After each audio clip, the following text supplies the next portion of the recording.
आमच्या चॅनलवर आपलं स्वागत अभिनंदन आहे आणि आपण बाजार समिती गटातून जिल्हा परिषदेचे उमेदवार म्हणून आहे आपण. तो आपण उमेदवार आहे की कोणी दुसरे उमेदवार आहे त्याच्याबद्दल पूर्ण माहिती द्या. उमेदवार आमचे भावाची मिसेस काय नाव आहे सर आमचं? सुनीता विजय आधार. काय काय समस्या आहे सर बाजार समिती गटातून जे बाजार समिती गटातून सर काय काय समस्या आहे आणि निवडून आल्यावर कसं निवारण करण्यात येईल? समस्या तसं पाहिलं तर रस्त्याची कामं आहे, पांगण रस्त्याची कामं बाकी राहिली. परत लाईटच्या समस्या खूप मोठ्या आहेत. वाड्या वस्त्यावरचे जे वाड्या वस्त्या आहेत तिथं जाण्याकरता रस्तेच नाही, बांधे आहेत आणि शेतकऱ्यांना खूप या गोष्टीला खूप त्रास होतो की बांधण रस्त्यातून माल काढणं या गोष्टी. परत पावसाळ्यात गोळ्यांना आलेलं पाणी त्यामुळं माल वगैरे काढण्याकरता त्यांना खूप अडचणी होतात. सर खूप साऱ्या समस्या आहेत. बाजार समितीमध्ये तरुण युवा पण आहेत आणि विद्यार्थी पण आहेत, जिल्हा परिषदची शाळा पण आहे. त्यांना शासनाकडून जे निधी मिळत आहे ते निधीचा भरपूर उपयोग होत नाही. तुम्ही तुमचे जे भाऊजी आहे निवडून आल्यावर कसं तुम्ही त्यांचा निवारण करा? आमच्याकडे तर बऱ्याचशा जिल्हा परिषद शाळांमध्ये शिक्षकाची सुद्धा खूप कमतरता आहे.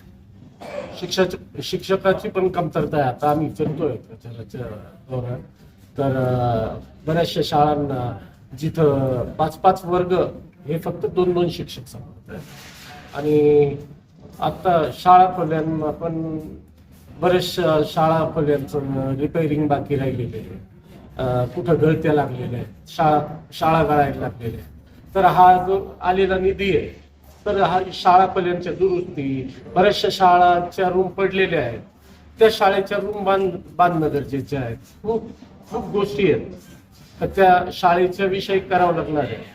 आणि शिक्षक कमी असल्यामुळं नक्कीच विद्यार्थ्यांचं हे कमी होतंय, मनोबल कुठंतरी कमी होतंय. 2 शिक्षक 200 मुलांना कसं कंट्रोल करू शकतो? सर बाजार समिती गटात जी जनता आहे त्यांना काय आवाहन करणार की तुमच्या हक्काने जास्तीत जास्त बहुमूल्याने मताने विजय करा तुम्ही?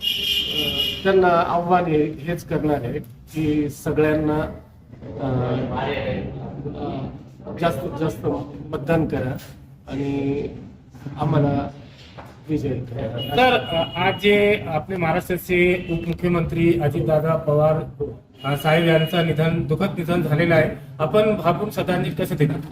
भावपूर्ण म्हणजे दादा जाणं म्हणजे खूप मोठी हानी आहे. शेतकऱ्यांची खूप मोठी हानी झाली.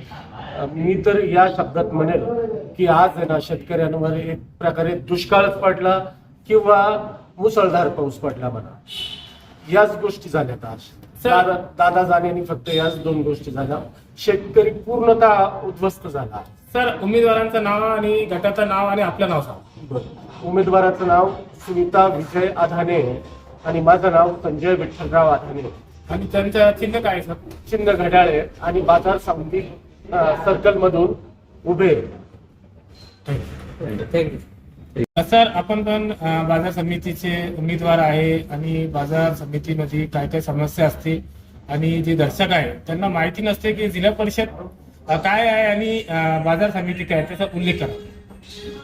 पंचायत समिती म्हणजे हे एक सभापतीच्या खाली आहे. उस्मानाबाद तालुका जो आहे आमचा, पंचायत समिती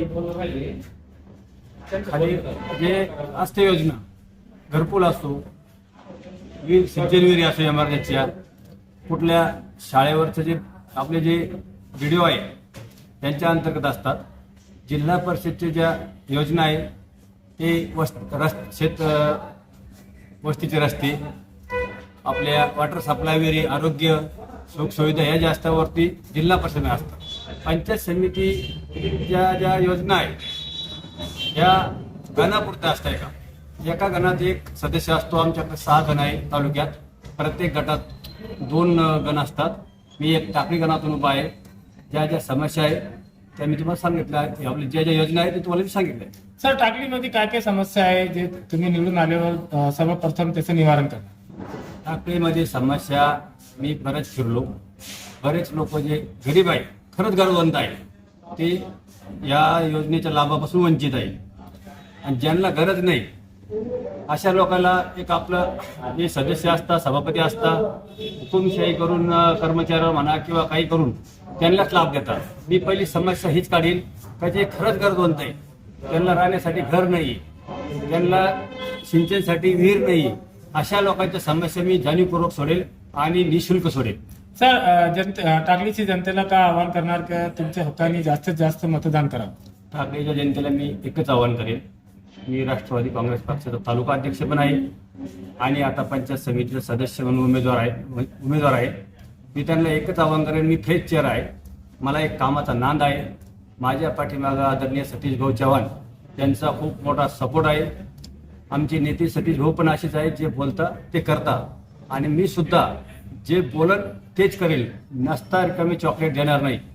म्हणून माझं जनतेला आव्हान आहे, माझ्यावर विश्वास ठेवून बघा. 5 वर्ष जर पटलं तर पुढं उभं राहील, जनता जर नाही म्हटली काम पटलं तर सोडून देणार. सर, आपले जे महाराष्ट्राचे उपमुख्यमंत्री अजितदादा पवार साहेब यांचं दुःखद निधन झालेलं आहे, आपण भावपूर्ण श्रद्धांजली कसे देणार? आज सन्माननीय अजितदादा, सकाळी ऐकल्यापासून तर खूप दुःख होतं. आज मी सकाळची भावपूर्ण श्रद्धांजली, पण आम्ही ती बॅनर लावून फिरतोय सगळ्या तालुकावर, तालुका अध्यक्षाच्या नात्याने. असा नेता पुन्हा होणे नाही. सकाळच्या 6 वाजल्यापासून 5 वाजल्यापासून कामाची पकड, प्रशासनावर शिस्त लावणे आणि अहोरात्र शेतकऱ्यासाठी असो, कुठलं काही असो, बांधावर उभं राहणारा असा नेता होणार नाही. म्हणून सांगतो तुम्हाला, अजितदादा जाण्याने नुसतेच बारामतीची नाही तर पूर्ण महाराष्ट्राची जनता आज पोरकी झालेली आहे. नुसती बारामती रडत नाही तर पूर्ण महाराष्ट्र रडतोय. आज आमचा राष्ट्रवादी तालुका पोरका झालाय, आमचा कुटुंब प्रमुख गेला, आमचा खास वडील गेलाय. आज त्यांच्या जाण्याने ही पोकळी कधीही भरून निघणार नाही. म्हणून माझी दादाला तालुका अध्यक्ष नात्याने हात जोडून श्रद्धांजली अर्पण करतो आणि थांबतो. आपलं नाव सांगा. मी सुरेश शेकू जाधव, राहणार कानडगाव, तालुका खुलताबाद, राष्ट्रवादी काँग्रेस तालुका अध्यक्ष. थँक्यू.